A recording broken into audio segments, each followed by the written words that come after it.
Hello, everyone. Welcome to the Post-Crash Care webinar. I suggest that we wait 2 more minutes for some late arrivals, and then we will get started.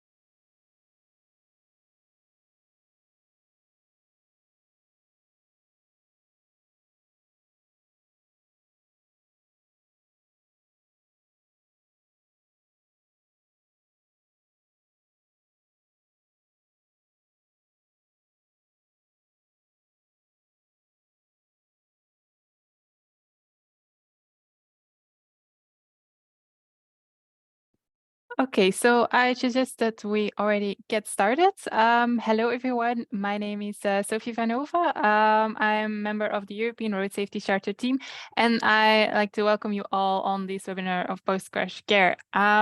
With European Road Safety Charter, we aim to go towards zero road deaths and serious injuries.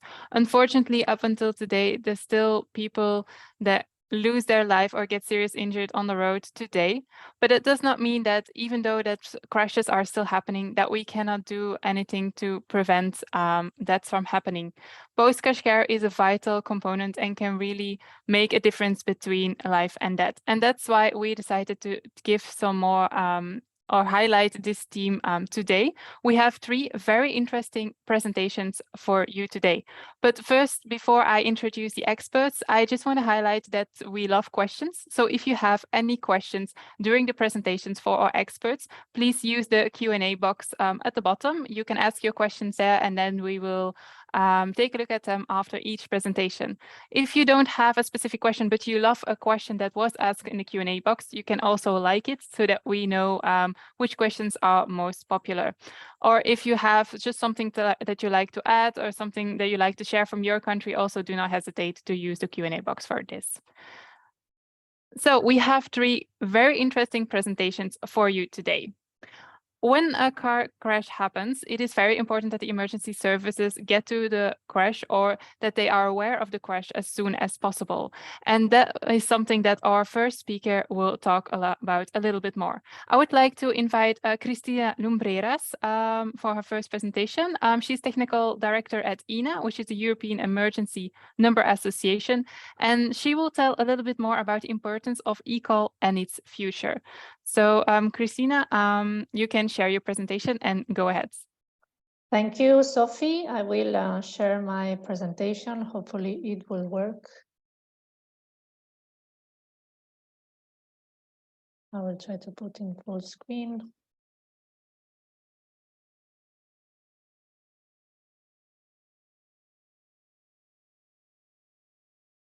Do you see it? Yes. Okay, thank you. Thank you. So I would like to first to introduce a little bit what is ENA, and so that you know a little bit more about our association. We are an association, well, the full name is the European Emergency Number Association, as it was already said by Sophie, and we are really a discussion platform and best practices sharing for actors of the public safety sector in a broad sense. We started really to be focused on Europe, but now we have members from many parts of the world. We are based in Brussels, and the organization was set up in 1999. So the mission that we really want to achieve is to improve the safety and security of the people, and we do it from the perspective of the citizens. So our final goal is to improve the functioning of emergency services so that the citizen can get the best help possible as soon as possible. And just that so that you have an idea, we have more than 1,600 public safety officials that are members of our association from more than 80 countries worldwide. And we have also solutions and services providers that are companies that work together with us on this goal. And now we have more than 100. If you want to know more about the details, there are some links in the slides. And then let's start with eCall. So Ina has been working on eCall, I think, from the very beginning. On my side, I was before working at the emergency services in Spain, and I was also involved as a Spanish representative in this project from many years ago. So we have been following this from the beginning, and we are still following this. The overall concept, just in case there are some people that they are not familiar with it, is that in case that a severe accident occurs, the vehicle launches automatically an e-call that it's, let's say, an equivalent to a 112 emergency call. This e-call can be also launched manually by the occupants of the vehicle. That means also that it's, sorry, it can be launched in case somebody sees another accident, so that the emergency services can also have information about something that is happening on the road. And then a voice channel starts, and in this voice channel there's a minimum set of data that is sent during the call, and it's using today the in-band modem technology. So that means that at the beginning, the voice and sound channel is cut. The data are sent in the same communication received by the emergency services, and then the voice call is again reestablished.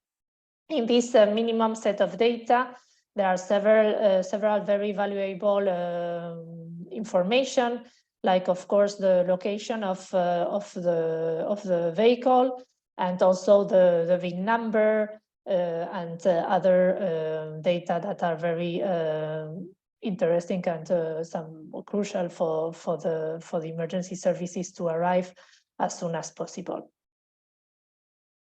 So these e-calls are routed to what we call the most appropriate public safety answering point. That it's everybody speaks about PSAPs. These are the call centers receiving and handling emergency calls.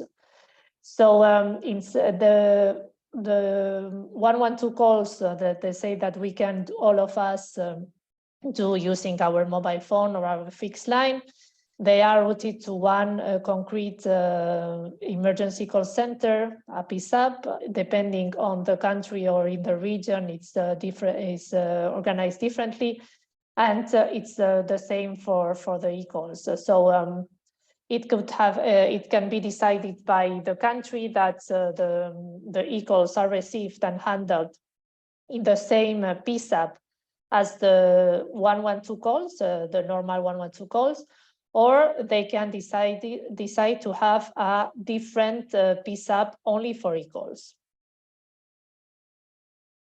And this is what we call at INA the e-call models. We have tried to simplify the organization of the PSAPs, of the e-calls. So on one, as I said, the PSAP can receive the normal 112 calls and the e-calls. It can be different PSAPs for the 112 calls and the e-calls, but it can also be a different routing for the manually activated e-calls and for the automatically launched e-calls.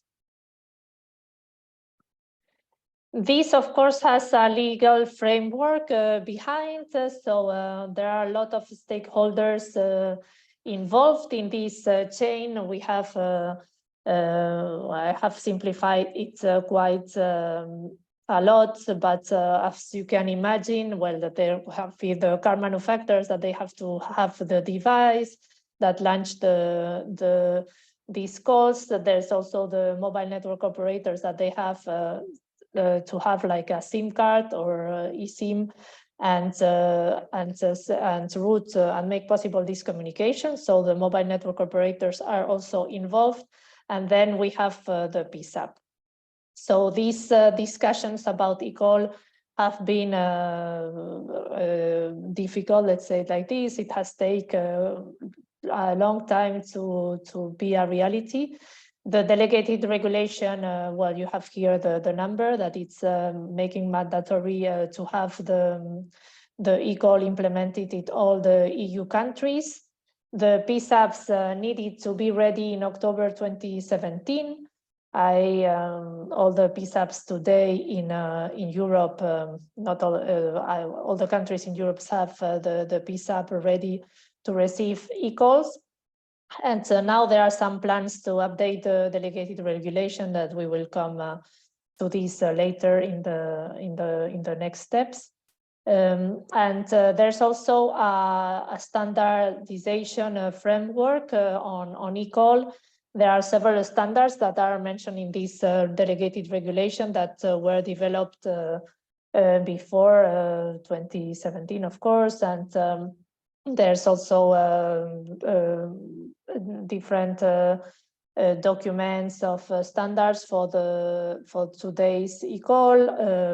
Today it's only mandatory for cars, but in the future it can be also, there are also already standards that have been developed for buses, for tractors, for other types of vehicles.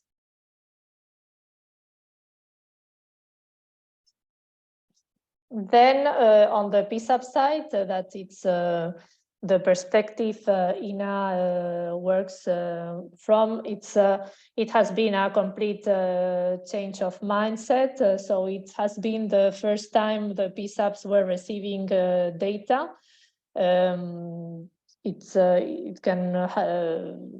can be difficult to understand, but the technology that the PSAP have today, it's evolving, but they are still a little bit behind of the, let's say, the technology that it's used today by many organizations. So in eCall has been really the first time they were receiving data, the location, the VIN number, well, all the MSD.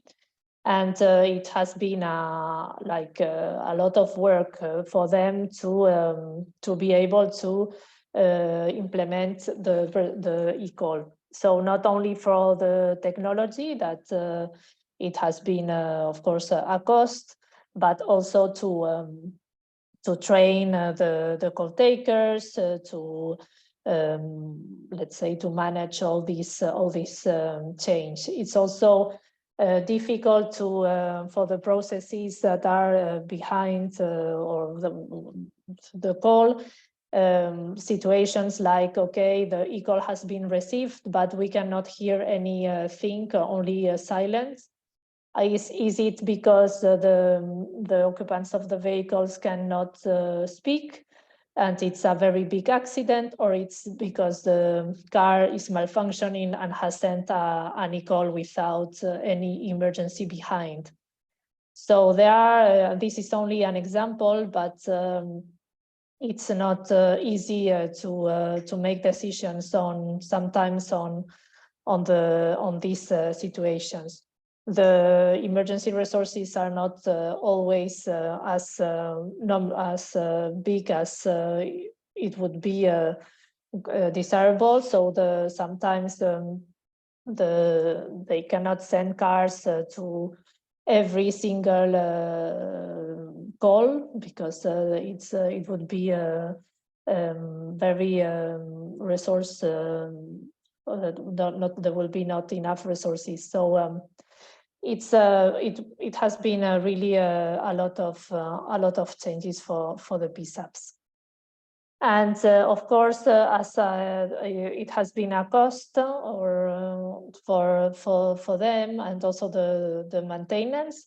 So in some countries, it was the decision to centralize all the handling of e-calls in one single PSAP. But in others, there have been more than 200 PSAPs to be upgraded. So quite a lot of investment here. So the challenges, and of course, the first goal of the e-call is, of course, to save lives. So this is the greatest part of e-call that has helped, of course, to help people. And the most important use case of e-call is when there's an accident during the night or in a remote place where there are not other people passing, and that they cannot, there are not witnesses. So for these cases, it has been really useful and saved lives all over Europe.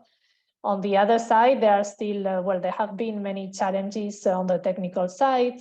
Here are only the three more important. The one is the number of false e-calls. So that means that there have been many cases, too many cases, where there were no emergency behind, and the car just initiated an e-call without. So it's a malfunctioning of the device, and this has been. And it's a very big problem, because there's in some countries there have been, from the e-calls that they have received, only 5% of the e-calls were really emergencies. So there's quite a big percentage of e-calls that have been received in the PSAPs that didn't have any emergency behind. As I explained before, the resources of the emergency services in general are they have resources, of course, but we cannot use them. They have to be used wisely. So it's sometimes even risky to send some cars or some resources when there is no real emergency, because it will say that there are not this help will not be as fast as possible for another real case in emergency case. There have been also people just pushing the button to test that the e-call was functioning in their cars, but these are really not so important, because at the end the call taker can say, okay, it was just a test. Please don't do it again, but at least they know that this is not an emergency. The most difficult scenario is really not to be able to speak to people, the silent e-calls, and not knowing if it's a real emergency or not. And with this big percentage of false e-calls, it's very hard for the PSAPs to make a decision. And on the technology, so as I said, it is based on an in-band modem. So it's a technology that it's old and almost nobody is using today. So it has the positive aspect of being only one channel on one voice. The one it's based, it's like the 112, that it has a priority in the network. So it's really based on the 112, like a 112 call. But the main problem is that it doesn't work without 2G networks. And today, the mobile network operators would really like, because of many factors, to shut down the 2G networks. And this is a big problem for the eCall, because it has it really relies on these kind of networks. So there are many next steps to be done to improve the eCall. The most important one is the migration to IP-based eCall. That is what we call the IMS-based eCall. It's a difficult transition because there are many stakeholders that need to be involved, and also there are already cars that are on the road today with the eCall already installed. So what will happen with these cars? It's not clear, and also the MNOs will have to be able to route all these IMS-based eCalls to the right PSAP. The PSAPs need to upgrade their system, but well, it's not an easy task, but it's needed. And on the legal framework, there will be hopefully a revision of this delegated regulation. And there's some work that is being done. There's still no a clear view of what will happen. We know that there are some work and meetings around this, but we still don't have a clear view on what will be inside this revision. And I think this was my last slide. So I open for questions. Thank you very much, Christina, for this wonderful presentation. It was very interesting to hear your insights. Isabel, do we have any questions so far? No, we haven't. So please, people, put your questions into the Q&A. So Christina is willing to give you an answer to all your questions. You get from Fernando a congratulation for this presentation, Christina. Thank you. In the meantime, maybe I have one question. Do you have a more specific number on how many calls are false? A statistic? Or? Do you mean in numbers? Yeah. Yes. So we have some statistics. So but the numbers itself, it doesn't bring too much, because it's depending on the country, the numbers are completely different. This is why I prefer to express it on percentage. So the eCalls themselves, they are not a big percentage of the total number of the 112 calls received by a PSAP. Let's say it's perhaps with in general, it's less than 10% of the general calls that are received. So let's say that as I said, it depends a lot on the country. So we cannot say that it's the same for each country, and even if in some cases the region, because in some cases it's the PSAPs are organized in regions. But let's say that it's so yes, 95% of the 10%. Okay, thank you. Are there other questions already? Okay, there is a question from Alain Ariel.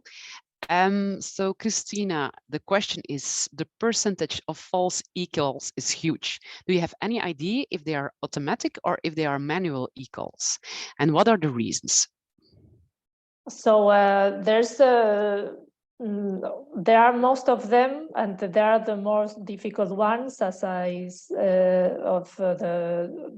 automatic. These are more worried. We are more worried about these ones than the manual calls, because also the manual calls, also for mobile calls, there are many 112 calls that are made because many reasons. Sometimes even the person doesn't know that the mobile phone is dialing 112 because they have the phone in their pockets or whatever. So in case they are manual and they can speak with somebody just to say, no, sorry, it was a false call. It's of course it's taking resources, but it's not so difficult.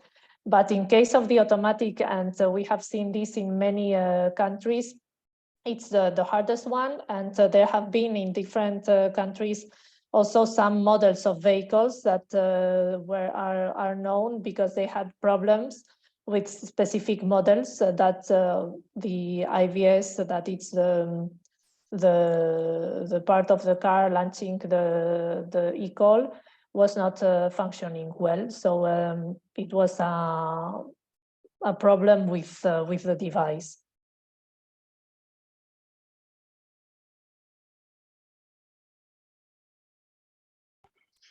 Thank you, Christina. I hope this is a sufficient answer for Alain, but I think it is. Are there other questions?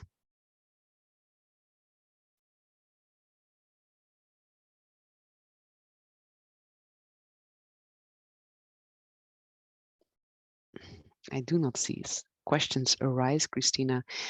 Anyway, if there are still some questions, you can put them in the chat. But I will now go further to Sophie. She is going to hand it over to the next speaker. Thank you very much, Christina. If there are still some questions, maybe at the end of this webinar, we can come back to them. Okay. Thank you. So once that the emergency services are aware that a car crash has happened, it's still important that they get to the crash as soon as possible, as fast as possible, but of course also as safe as possible. But even this can sometimes really create some challenges for police and for firefighters and other emergency services. And therefore, I would like to invite the next speaker to come and talk a little bit about this. Our next speaker is Roel van den Boer. He is team leader of the fire departments at Noord-Limburg and the city of Antwerp in Belgium. And he will talk a little bit more about the challenges that firefighters experience after a car crash has happened. Roel, over to you. Thank you, Sophie. I'm going to share my presentation. I'm trying to share it. Good. Perfect. Good afternoon. So Sophie also already introduced myself. I'm a team leader. I'm not the leader of the fire service itself, but the team leader of a fire rescue units in the city of Antwerp professionally. And I'm also a volunteer firefighter in my home time, where I am also a team leader. And besides that, I'm for many years also an instructor in two training centers. And I'm doing this almost for 28 years from now. So they asked me to tell something about the challenges fire, rescue, and EMS units can challenge or get across during an emergency.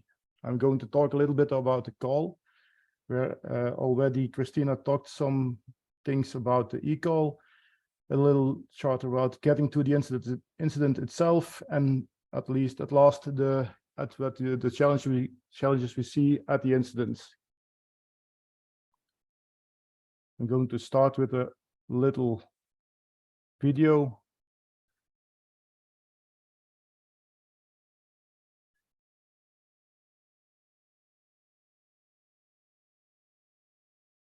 That's just the starter. So that's the thing that happens, and then the call gets launched to the emergency services, or well, manually or via e-call. The calls we get when eyewitnesses call to the dispatching centers not always get the accurate information we want. Sometimes they are frightened. They are not telling us the right information. So the dispatchers has to ask the eyewitness specific questions, and we lose a little bit of time. That has been solved a little bit via the e-call system, where we get certain information from the car itself, and that's regarding the number of occupants, the type of car, how the incident of the type of incident that happens and so on. So we are getting accurate information via eCall, and the dispatcher can then ask the eyewitness or the people inside the car what has happened, and we can check the information in total. So the information we would like to get when we are responding to an incident is the number of passengers, if we have to upgrade our resources. When we have only one occupant, we need less resources, then there are more people involved. Also, if possible, the type of collision and eventually the impact on the car that can be get via the eCall in the future. Are there airbags deployed? That gives us an idea of the impact on the vehicle. Eventually, if the propulsion type is neutralized automatically, the location of the geolocation of the vehicle, it's very handy to get the exact location because not everybody knows where he is at the moment of an incident. Then the type of the vehicle, are we speaking about a passenger car or is it a heavy goods vehicle? That's also very important for us. Eventually, the number plates. We have asked the dispatchers at our region to ask a specific after the number plates for of the vehicles involved, but I come back to that later. And if there are extra dangers, speaking about dangerous goods or unstable structures that are involved. That's the part about the call itself. Then we are responding to the incident. Then we get certain challenges where we not always can do the things we would like to do. So the traffic is getting heavier and heavier. We see that all days, specific on the highways, that it's getting very busy at certain times of day. And then also the number of incidents are rising when there are more cars on the road. This has been taken care of by the introduction of the emergency lanes. That helped us a little bit, but not all people are already used to implement the emergency lanes when we are responding. Sometimes it works, sometimes it doesn't. Mostly the first responding engine or crew has a lot of difficulties to get to the scene. But once the first emergency vehicle has passed, most people are going to leave the emergency open. Next thing, parking the vehicles on the roadsides. You can see it on the picture. Yeah, we can't pass with our trucks and we are going to lose a lot of time. Or we're going to damage our trucks or the vehicles of the people on the roadsides. And that's not what we want to do. And also, of course, the introduction of road safety infrastructures like speed bumps and that kind of things are going to slow down our responses. They are good for the road safety, of course, and we are happy about that, but they are going to slow down our engines while responding. Now, there has been an introduction of speed bumps that disappear, like I would say it, into the roads when we pass with our trucks. Under the weight of the truck, the speed bump lowers itself into the into the roads. That's for us very easy. I've talked already about the emergency lanes, but I would like to talk a little bit more about the awareness of the road users for emergency vehicles. We see it a lot that people don't know how they have to respond when we are driving behind them. We would like to see some changes there so that people know and are not afraid when we are driving behind them with our blue lights and our sirens. But again, the introduction of the emergency lanes there has been a huge advantage. But people are still afraid, and when we are driving behind them and they don't know how to react, they are stopping like idiots. We would like to say sometimes, not the most correct words, but sometimes it's like that. We are just driving and then somebody makes an emergency stop just because we are driving behind them.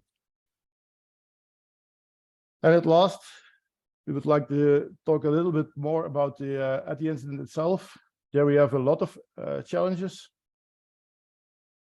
The first one, what you see isn't always what you get. Here we see a horse at the carriage behind it, and we know what it is. We can see the dangers, it's a horse, but yeah, okay, here we see what we want and what we get. When we go to the other road users, we see a car, but yeah, what are we getting? Is it a normal car? What type of propulsion are we getting? So that's all things we can see on the outside of the car. Sometimes when we got an e-call, we have that information via the e-call, but when the call is made by an eyewitness and there is no e-call, yeah, that's the information we have to go search on scene. So there's a certain amount of propulsion systems. The most known is the conventional engine with just a fuel, but we are also changing over to electric vehicles, and in the future maybe other types of propulsion, and all of them have their specific dangers for us. And again, what do you see? I have here a picture of two cars. In the blink of an eye, you can tell, is it a conventional engine? Is it an electric vehicle? Is it a hybrid vehicle? And all of them have their specific dangers for us. So we have to get our information from one or another source. So yeah, this car can be propelled by gasoline, by diesel, gases, or electric. And you can't always tell it on the outside specific. When it's dark, it's more difficult to see what kind of propulsion you are coming across. And again, what you see is what you get. We are seeing more retrofitted older cars that are going to be retrofitted to electric vehicles. And you don't expect that always. And it's also hard to recognize this kind of propulsion in these cars. Now, there have been done a lot of work by the CTAF. It's an International Association of Fire and Rescue Services, to get a little bit of standardization in the recognition and labeling of these cars. So we get the right information on the most uniform way, and not that we have to go and look on the car builders' website, how we have to what the dangers are and how we have to handle these dangers. So CTAF has done a lot of work there with an ISO 17840 norm to get standardization in the rescue sheets for vehicles. In the past, every vehicle manufacturer has its own layout of the emergency sheets, and we have to go look through the complete text, how do you have to handle a car, and it was always in another layout, so every car had its own papers. And CTAF with the ISO norm has made it that every document has the same layout, and we can see very fast what are the dangers, where are these dangers, and how do we handle them, how can we shut them down.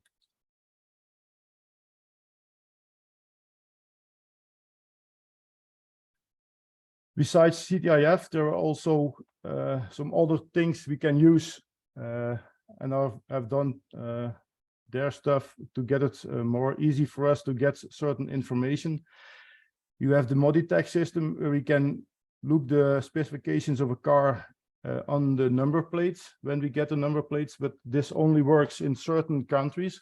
So it would be very easy for us as rescue services that we could look them up for every country and not only for some specific countries like this at this moment. For the Moditech system, it's via the number plates, and that's very quick, and the right car without you having to see the outsides and the type of car itself. You can look it up via the number plate, but we have to be aware that the number plates isn't always from the correct car. Some people drive around with a number plate that isn't from their car. But that's Moditech is a paying app, so we have to pay for it. There are also free apps. One of them is a Euro NCAP that's introduced to CTIF. It's a free app where you can look all these vehicles up, but you have to go via the mark, the brands, the type of car, type of propulsion, the type of engine that's in it. So it's more difficult to look up the specific car. And also Rescue Code, that's an app that's made by a firefighter from France. But you can look the types of cars that we come across, can you look up in these apps. Here you see a lot of different brands of car manufacturers. And in the past, you had as many different rescue sheets. Now I've told before, CTIF has made an ISO norm and all the rescue sheets are now more or less uniform for every car manufacturer. But with the difficulty we are going to see in the future is how do we have to neutralize or shut down a car specific for an alternative and propelled car with electric hybrid vehicles. Yeah, how do we know, is this car neutralized? Is it neutralized? How can we neutralize it and when it hasn't done it itself? So we would like to see that there was one uniform key way to shut down every car. It's I've made it visible here with just an emergency shutdown knot, but yeah, maybe we have to look around and search for a solution so emergency services can have a uniform way to shut down every car. You see this in the sports, in the rally sports and so on. You see that there is a specific knot on the button on the cars to shut down its propulsion system. And maybe we have to try to introduce this in the normal vehicles also.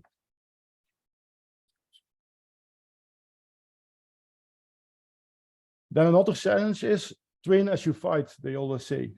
We have to train to get our guys better, our people better in extricating people, because accidents will still be happening in the future. Maybe we hope, all of us hope it stops one time, but we know it will keep going on for a little while. So we have to train as we fight.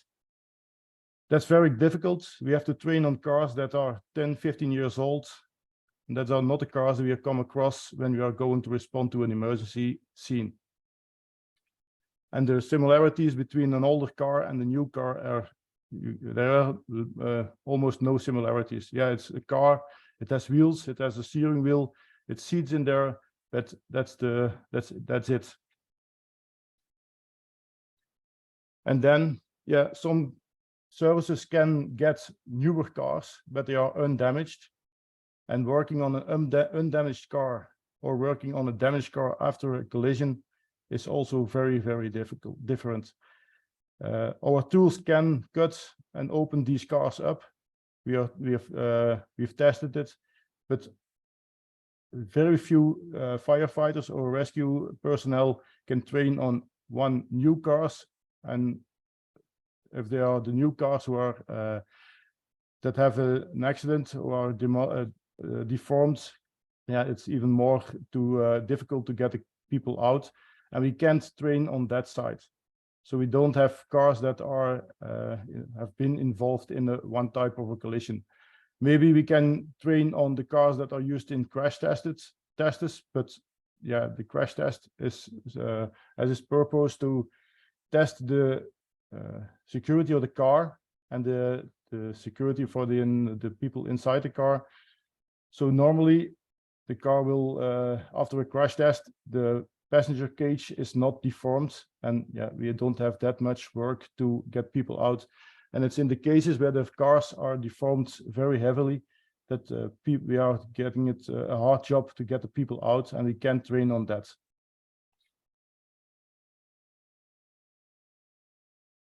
I always like to look back at this before anything else. Preparation is the key to success, but we can't prepare ourselves in 100%. So we can't get prepared like we would like to do, because we have to train on old cars that are have nothing to see with the cars we are coming across on the roads today. How do we try to get ourselves better? Is to make networking. I think everybody knows networking. Networking amongst other rescue personnel. We train, we speak to other rescue personnel worldwide. We take part in challenges to extricate people from damaged cars, accidents, and we try there to get better in it and also to exchange our experience with these teams.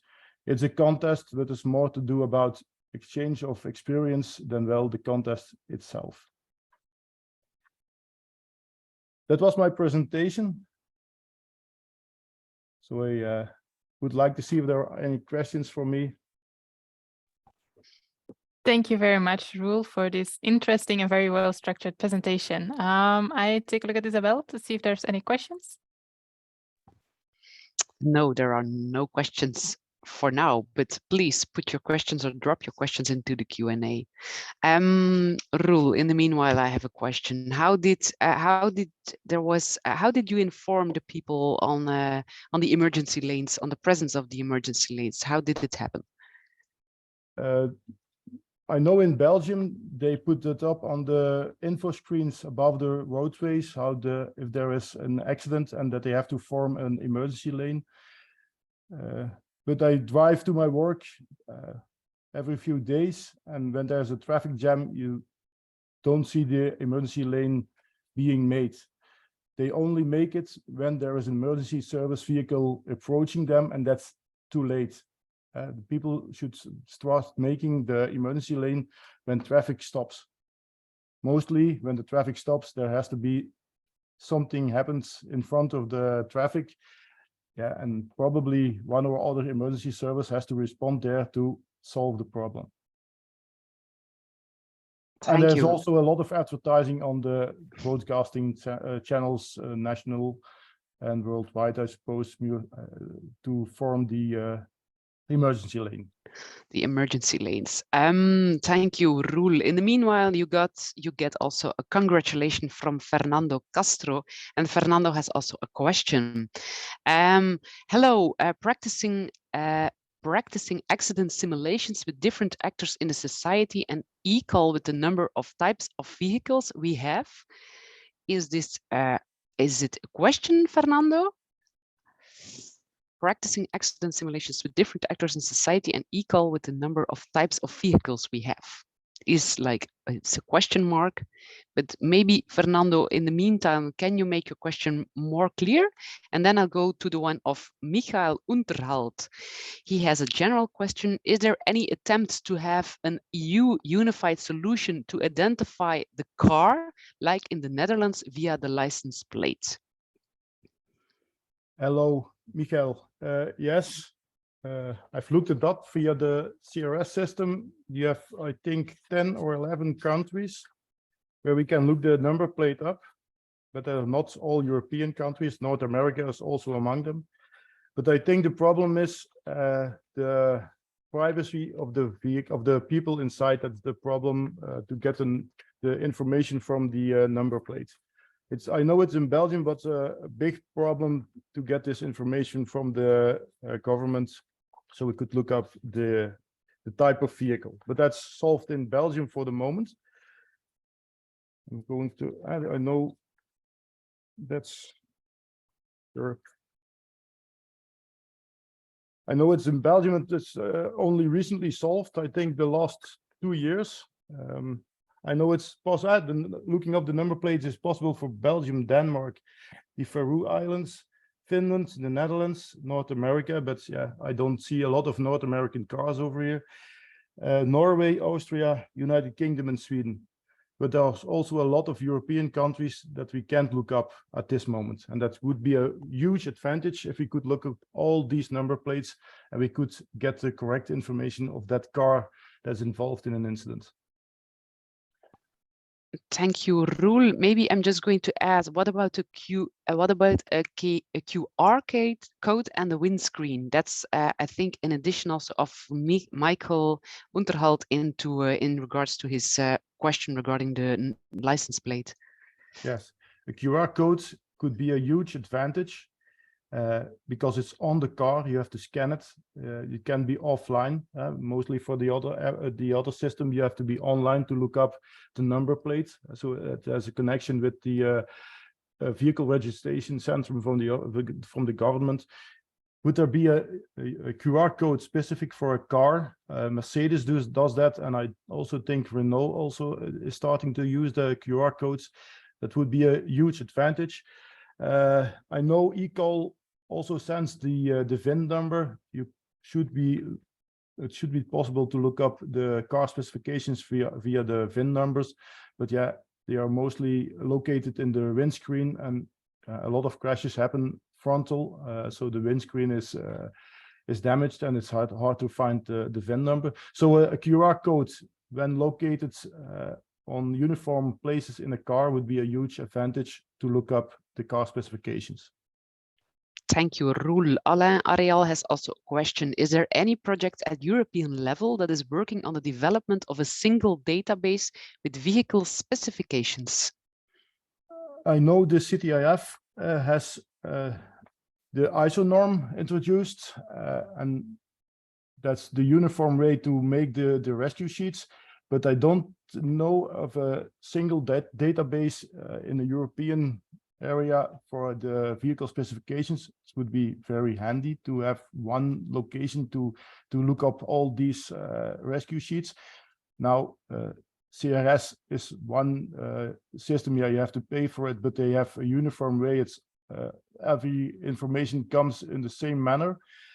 So when all the rescue sheets from the manufacturers would be gathered in a database, a single database in Europe, you could make it free for every emergency service, because yeah, if you have to pay for it, it sometimes limits the usage of these systems. So if it would be a free system, I think it would be used very often.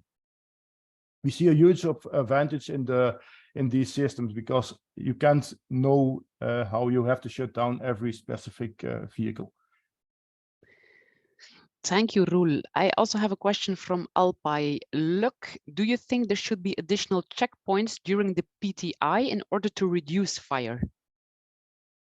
And Alpai, what's the PTI? Because I don't know the...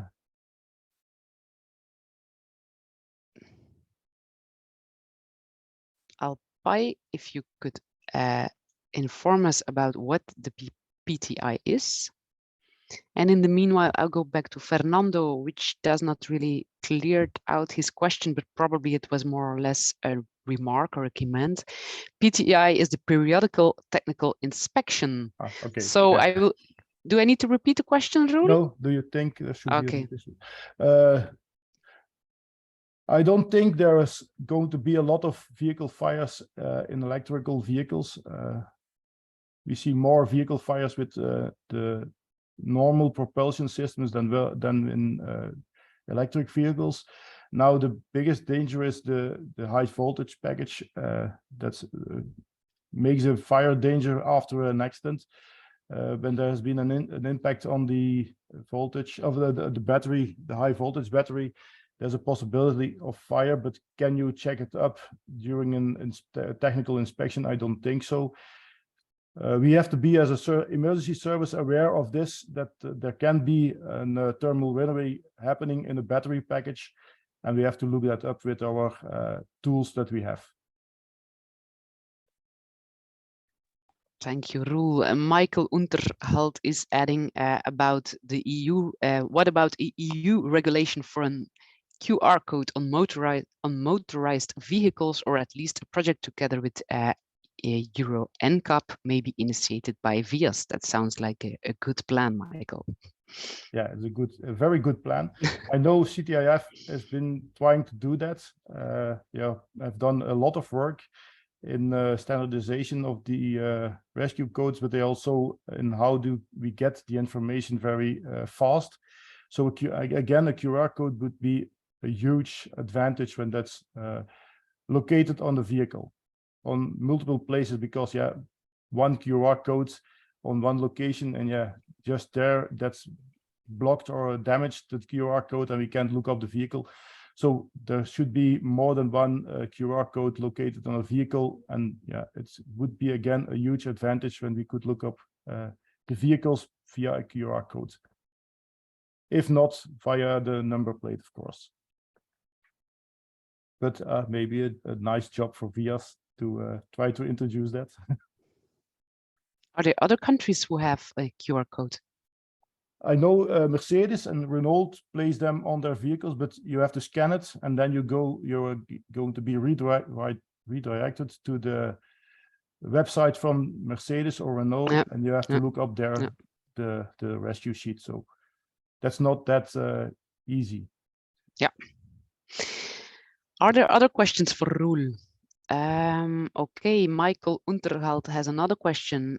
What had happened about the cooling liquids? You probably see it yourself, Roel. The cooling liquid are 1234IF. Any plans to regulate the only CO2 cooling systems will be allowed? I have no knowledge about that. I know the dangers from the cooling liquid from the ecosystems in the vehicles, and I know they are trying to change them over to more safer cooling systems or liquids. But that's all my knowledge about that. I don't have any idea about what is happening about it. The dangerous cooling liquids are 1, 2, 3, 4. Okay, thank you, Roel, for your presentation, also for answering all the questions we had. So I'm going to go back to Sophie, but in the meanwhile, if you still have some questions for Christina, you can still drop them in the chat, and afterwards we can also give the floor to Christina again. Now I give the floor back to Sophie. Thank you, Roel, for your presentation. And thank you, Isabel, as well for managing the questions. So we already discussed how emergency services can be informed about the accident or the crash. We know now how the challenges that emergency vehicles have to go to the crash and what to do during the when they arrived at the crash scene. So there is one more thing, essential thing that we need to discuss. What about the care of the victims? How can we make sure that they have the highest rate of survival and a good quality of life even after the car crash? And therefore, I would like to invite our last expert of the day, Eric Revu. He's head of the emergency department at Emergency Medical Services at SAMU in Paris. And he will talk more about the pre-hospital care challenges that come into play after a crash. Eric, the floor is all yours. Thank you so much. It's a great pleasure to participate to this Congress and to this webinar, and I'm very pleased to participate with you.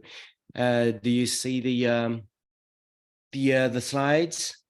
No, not yet. You're not yet sharing your screen. Just wait. It should be okay. Yeah. Should be okay now.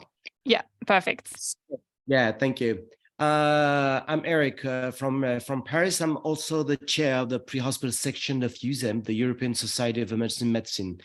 The European Road Society Safety chapter asked me to, what is the real challenge for the EMS system now that still exists in the world? And we'll know a lot of things about the scoop and run and the stay and play. And the EMS are running to keep you staying alive. So we can see what's an update of the situation for the EMS challenge. What the role of the EMS? It's to maximize the survival rate, life-threatening of injuries. The second point is to minimize the impairments of disabled injuries and to minimize pain. One of the things is it's a real big challenge for our EMS team everywhere in the world to fight that, because it's a terrible situation that happened to us every day. One of the things is small, sorry for the busy slide, but 90% of the 1.35 million of worldwide deaths are due for road traffic injuries occur in low and middle income countries.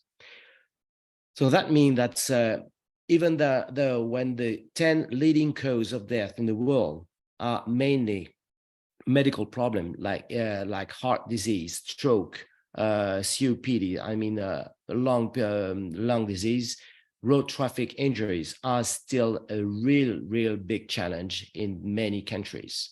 And the main countries that could be China, India, and others, as you see here. And that's the leading cause of death is really terrible to fight. And that's why EMS are trying to organize and to fix this problem, because it's still a very big challenge for us. The role of EMS, what is it? We have a pre-hospital care. So we send an ambulance on the scene and we have to transport the patient to the emergency department. If you're looking for the situation in worldwide system, the pre-hospital cares change from country to another one. It's not the same everywhere. One of the things we have to concern with the dispatch is to send EMS on the scene is to transport time. And that's why we have a basic life support ambulance. The main role is to ensure patients' vital functions and to bring the patient. And we have ALS with paramedics, nurses, and physicians that are high-skilled training doctors and nurses, and paramedics are trained to transport patient to the emergency departments. One of the things is you can have a very good system is if the pre-hospital system is poor, the quality of the emergency department needs to be very high, because you bring patient in the very severe condition to the emergency department. That's why the organization of the EMS must include the pre-hospital and the in-hospital situation to care the road traffic injuries. So we can have the debate, a long debate about the load and go and the stay and stabilize.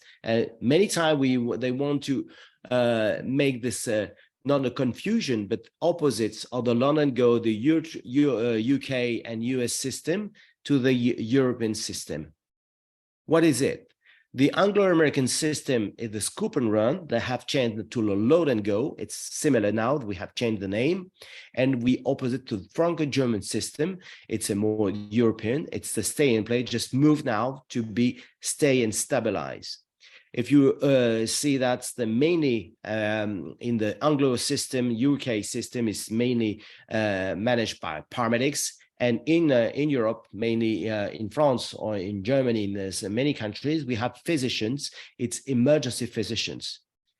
We have high skill and ambulances. It's a basic like support ambulance, or you have a very high skill mobile intensive care unit in the ambulance, including the HEMS. It's helicopters.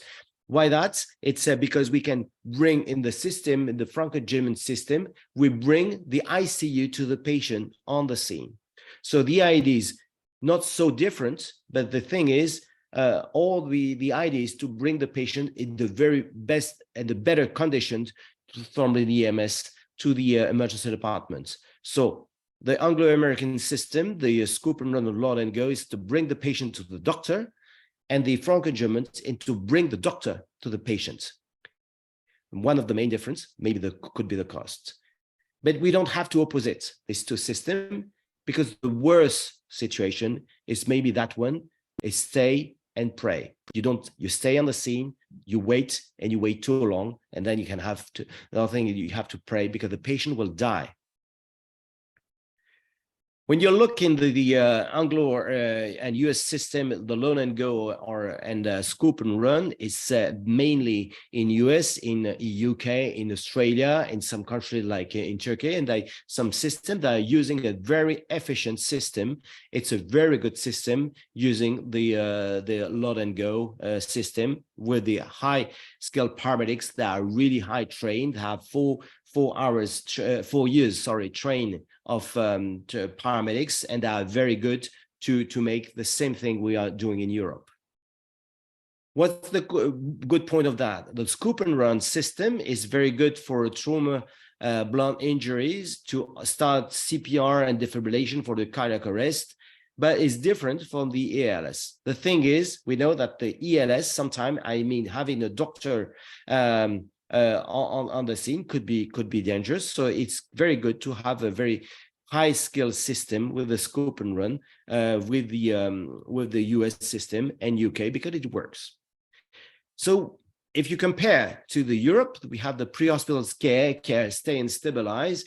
We have those ambulances or helicopters or motorbike. We bring the doctor to the scene, to the patient. It's mainly, as you see in many countries, we use this system to bring the patient, to bring the doctor to the patient. That's mainly the situation that works in Europe. Is it very effective in some situation for life-threatening injuries? Having a doctor on the scene, it to help you to make clinical decision, but the paramedics are using protocols also. But these having a doctor on the scene in the European system, we can make a lot of things. Endotracheal intubation, you can make ultrasound, you can transfuse patients, we can manage a lot of situation, but it's mainly medical. And here we're talking about road traffic injuries. It means it's trauma. So that the thing is, trauma is different from the other system. As you have seen that the main cause of death in Europe are mainly medical problems. And here we are discussing about trauma, and trauma is really different. So we don't have to lose some time. What's the concept of golden hour? It takes the golden hour come from 20 years ago about manage the importance of the first and the percentage of death occurs on the first hours on the road traffic injuries. 30% of patients die before the EMS arrive on the scene. 30%. The other 30% during the transportation within the first hour of arrival. So you can see that the first hour, 60% of patients have a lot of chance to die. And then we can add 30% of the first 24 hours after the crash. So you see that for a major trauma, particularly for traffic injuries, it's mostly in rural situations, rural countries and rural cities. It's mainly the big deal we have to fight. So the role of the dispatch is to decide if I have to send an ambulance on the scene, you don't have to lose time because they delay for transportation to manage the patient and to have the idea that the golden hour is really important. So the first hour is one of the main concern of the dispatch and the EMS when they're on the scene. We have data about that. We call it a three-modal distribution. As you see, I've told you, 50%, more than 50% of patients may die on the first hour. That's why it's managed mainly, on the first severe fatal injuries. And that's why the first hour, we need to control the airway and the blood loss. So that's why bleeding on the trauma or traffic injuries are one of the main concern for the EMS when they're on the scene. On the scene, who is just arrived? First is bystanders. So it's very interesting and it's very important to train the bystanders on the scene for manage the first minutes. As you see, the first 5 minutes are really crucial for the management of road traffic injuries. And then we can send or paramedics or doctors, and the EMS and doctors on the scene are really important, but they come a bit later after that to manage the patients. So the three-modal distribution is just an explanation with data that prove that it's so important for road traffic injury. Do not lose time on the scene.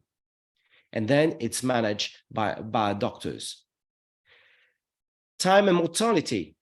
I've said in the past slides, as you see, mortality is similar for motor vehicle accident to ballistic trauma.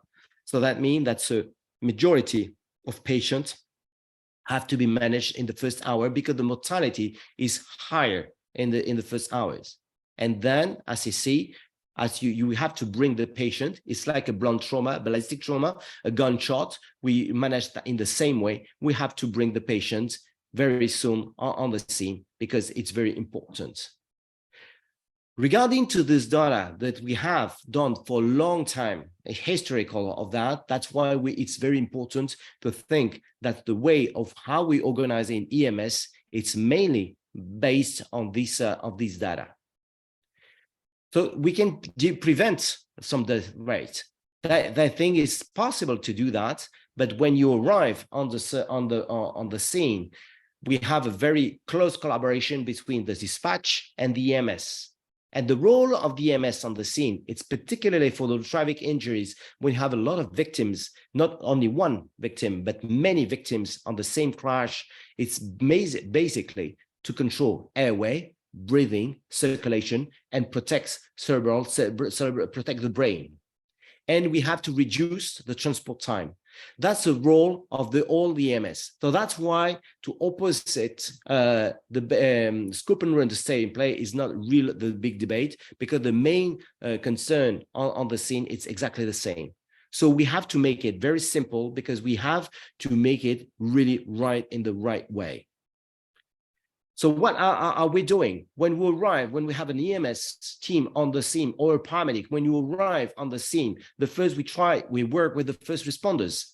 We try to monitor the patient, try to look at the heart rate, blood pressure, and control the airways. That's the thing. We could IV line, secure airway, and then the first 15 minutes are also the first minutes when we call the dispatch and say, I have multiple victims, and if most of the victims are really urgent, that we need to evacuate and to transport those victims. Imagine that when you arrive, and the eyewitness of that is so crucial to have how many victims are on the scene, how many severe victims are on the scene, because the concept is one severe multiple trauma is one EMT on the scene. So you have two victims, you need to have two EMT, very specific on the scene to manage those patients. So you can understand how difficult it is to dispatch, to organize that on the scene with those patients, because we have to work very closely with the first responders and bystanders and the fire brigade to organize and to manage those patients. We have a lot of trauma center, and the UK and US, they have an excellent, and Belgium also, they have an excellent trauma center. What is a trauma center? It's a trauma team that have the expertise with the trauma surgeon, and they work very quickly, and they know how to manage a very severe patient. So our role, the EMS, is to bring the patient to the surgeon, so we don't have to lose time with the high-skilled trained trauma team. It's a collaboration with surgeon, anesthetics, intensivists, radiologists, and emergency physicians that work together. They make ultrasound, they can make a CAT scan, but they have to manage the patient. So we have our role for EMS in to bring the right patient to the right place in the shortest time. We have a protocol, for instance, in France, we've used that for many years, more than 20 years, the protocol of Vitel, it's a city. And that's for the dispatch, they have to decide for which criteria we decide to send an EMS and EMT on the scene. It's when they have the information about, for the eyewitness, ejection of the vehicle, if we have the information of one passenger is dead already. So if we have a fall for more than 6 meters, they have a lot of parameters that can have the information. We check this kind of information, and we decide to send an EMS to the scene, because it takes time to go there. And the role of the EMS when they arrive on the scene, the 5 first minutes are really crucial to call back to the dispatch and say, okay, it's really a severe patient, so we try to organize. And then the management of the patient is try to control the injuries, resuscitation on the scene, and then having a few information, control the bleeding, and bring the patient to the trauma center. That's why the importance of trauma center had to be organized in the global organization of the country and the cities to manage those very severe patients, because it can save lives. So we could have a better trauma care system. Yeah. How? They have a lot of data about experience. They show that if we organize to have a better trauma care system, particularly in low income country, you can increase and you can reduce and can save life for that. Why that? Having a trauma team expertise of trauma team. You have you train your EMS on the scene to control the bleeding. We use tourniquets. Maybe having blood, giving blood on the scene, giving some medication. Tranexamic acid is a medication. We control the bleeding for that. And the idea is to bring this patient and to work with the EMS team to make that the trauma care system had to be better, because we can save lives for those patients. Here is an example of the situation that happened in France. It was starting in the 1970s, when France had really a terrible situation where more than 18,000 patients die a year from road traffic injuries. So it was a big debate. It was very close to the creation of the SAMU, of the system we have, is to reduce the number of the victims. For now, we have less than 3,000 patients who die every year in France. They want that. It's not only with the EMS, of course. It's because we reduce speed, we reduce alcohol, we have a better, safer car, and we have seat belts, and we have the control with taxes for that. But it was the only way to reduce that. So it was a government decision to reduce that. It was very close to the organization of the EMS to control the road traffic injury. So that's why now it's not the main activity we have in EMS now in France. It's mainly medical problem, because thanks to the organization of that. It's just an example of France. That had many examples of many countries that it had an impact. Just remember, if we organize a better system, particularly the low and middle income countries, we can save 200,000 lives per year. If the city like Nice, like in Bordeaux, every year, if we organize and if we change our system, because that's the only way for that. It's a thing we have to think. We can save every year a whole city by organizing a better trauma system. It's not enough, because we need also to control the risk factor mortality. Look at the jackpots. We all know what the situation for road traffic injuries. That's a combination of what? Speed. You multiply for 4, the risk of mortality. Alcohol, you multiply by 5, the risk of mortality. Every drugs by 5. You don't have your seatbelt, we could reduce by 50% of the mortality, and then control having the phone, your phone on board and looking for you multiply by 4 the risk. So that's not due to the EMS system. That's mainly due to the components of the organization of the control of the road traffic injuries. Here's the example that happened in the countries, and I see politics and are try to organize. And here, an example of China, for instance, they focus of the reduce the speed into save life by reduce the speed. As you see, it's different from place to place. And for instance, I have a lot of motorcycle. They have to put a helmet everywhere. The use of helmet. It's different. The strategy is different in Mexico. It's different in South Africa. It's different from a country. But the thing is, the combination of these rules by the government can help the EMS can save life. So we cannot do by ourselves. We need a lot of politics to reduce that. So to summarize, scoop and run stay in play. Yes, it works. We do have a lot of situations that it could work, but it's need to be organized from the EMS to pre-hospital situation to the emergency department with the trauma center. We have to train. There are no price for improvisation. We need to train in the same way, because it's we have to be high-skilled training team on the scene, because the only way to save lives is to have high-skilled trained teams for that. The strategy I have to develop in mainly in low-income countries, because you have to work, because it's a real big challenge for those countries. So the better trauma system, it's a combination of EMS, reduced transport time, and a very good trauma system. And we need also to educate and prevention. So to summarize, if we fail to prepare, you prepare to fail. Thank you so much. Thank you very much, Eric. That was a wonderful presentation, a lot of very interesting information. I look at Isabel to see if there's any question. Indeed, Erik, it was a very good presentation, just like the others. I have a question, but it's more like a comment of Michael Unterhalt. A short comment: as cars do got much safer, we need to focus much more on hit cyclists and pedestrians.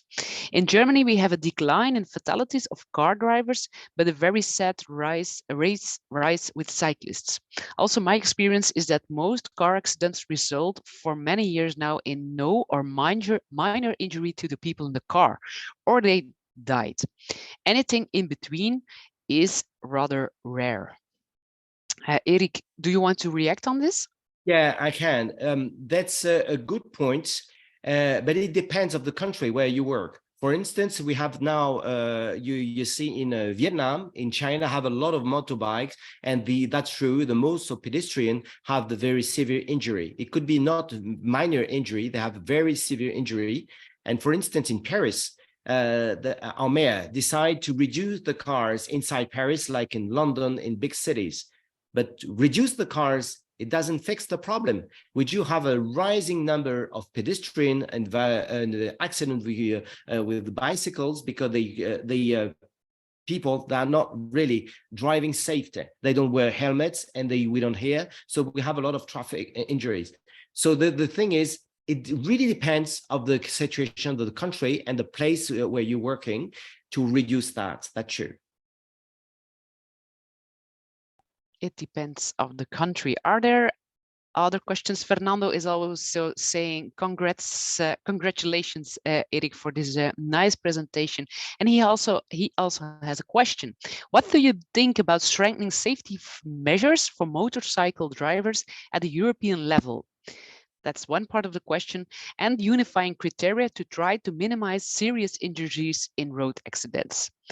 Then he adds another question: the obligation to use special clothing to drive a motorcycle, gloves, boots, pants, jacket, would that be a solution? I think it's a good point, because for now, for sure, modes of motorcycle and scooters, mainly now we see in many countries, and we need to fix the problem. And for instance, in Paris, the French, the Parisian, they decide to remove scooters in Paris because due to the accidents. So I don't know if it's the solution, but we have to fix that. Remember when we're skiing, we see a lot of families now wearing helmets. The things have changed for many years for now, and I'm very happy to see that all the families are having helmets for now. I think it's the same for those injuries, because, for instance, I think in many countries, in European countries, they have a lot of injury and severe head injury for that. So I fully agree with that.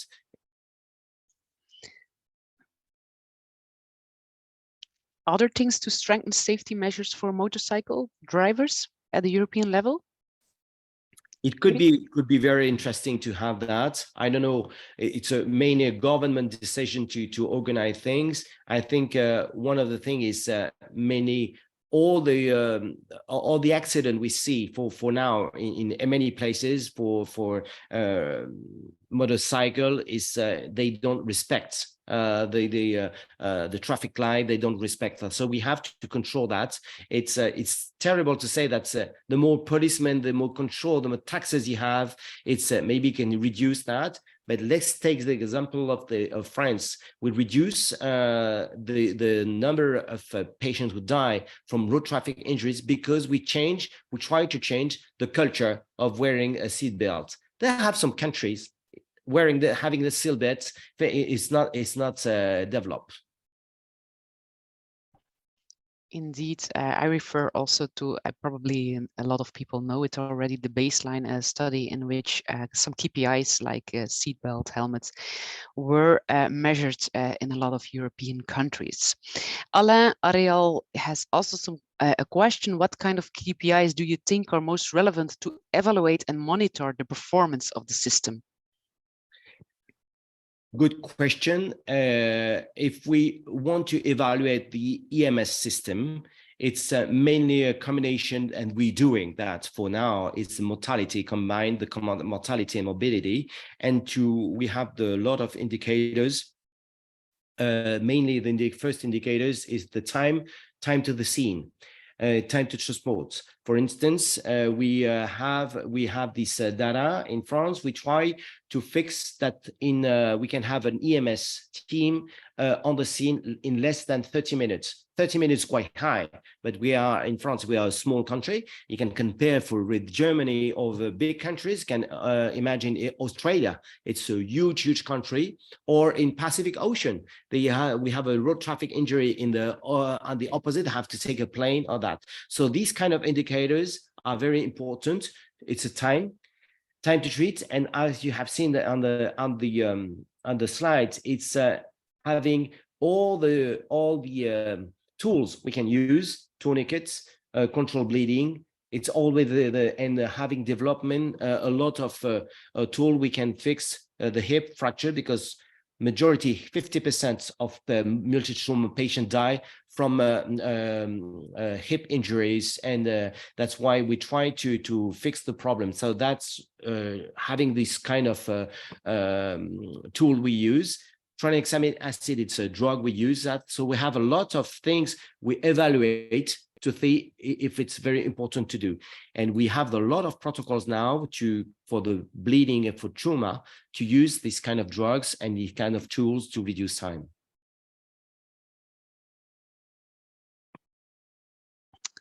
Another question, do you think the cyclists need better and stronger protection? It's a question from Alpay Luc. Yes, of course, for sure, they need this kind of protection. I think helmets should be the basic things you have, and it's really important to have the helmets. And then you see many time it's a summer wearing, when you're in a short, you don't have a t-shirt and you're driving like a crazy. We have seen scooters in riding. I think we control the speed of scooters because we have. I think it's scooters can go up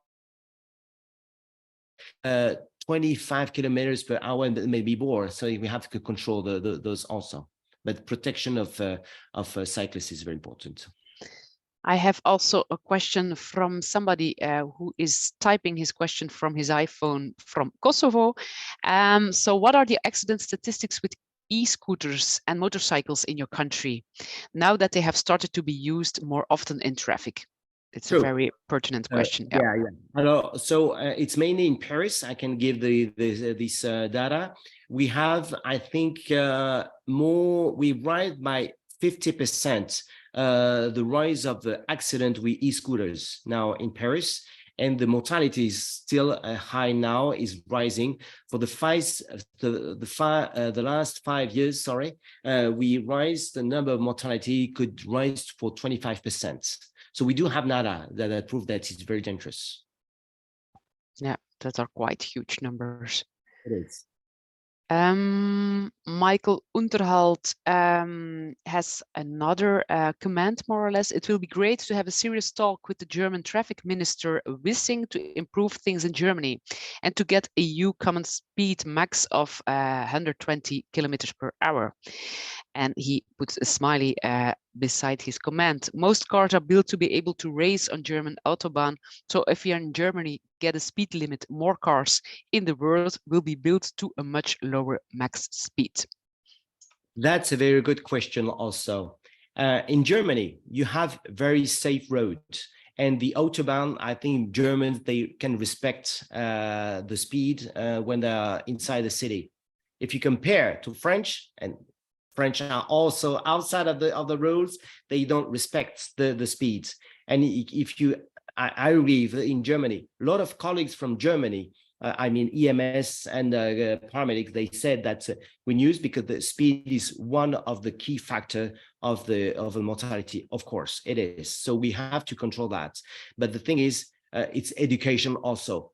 As you have seen, it's not only speed, it's drugs, and phone on the phone. Maybe people driving with phone. It's quite dangerous.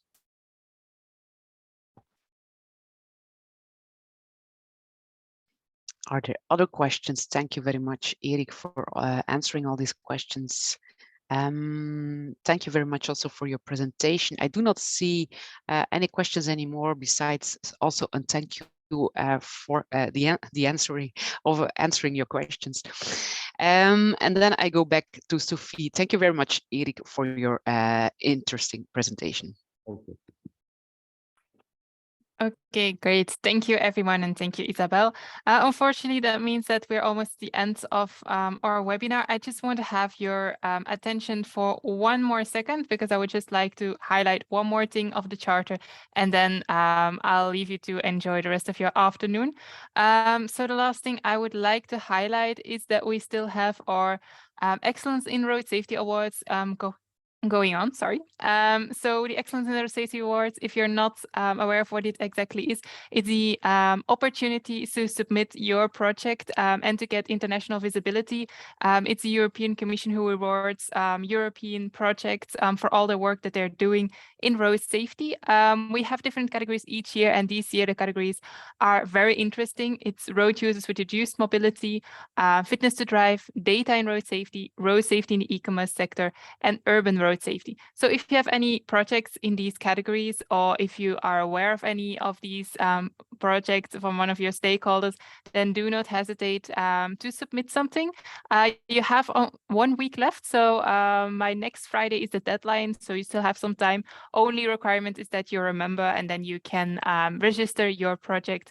And yeah, if you do, we are really looking forward to see all your projects. So thank you very much. Thank you to all the experts for the presentations. Thank you to Isabel for the Q&A, and thank you also, Ricardo, for managing the webinar behind the scenes. And I hope you enjoyed this webinar, and then I wish you a wonderful afternoon, and the recording and the presentations will come your way in the next coming days. Thank you. Thank you, Sophie. Bye-bye. Bye, everybody. Thank you.